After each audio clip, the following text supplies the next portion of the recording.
how to change install path in League of Legends. So hey everyone, welcome back to the channel. So in this video, I'm going to show you how you can change the install path in League of Legends.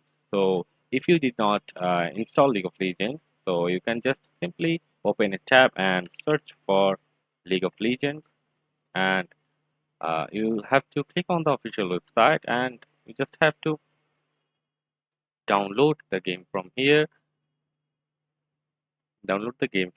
And uh, after downloading, you will just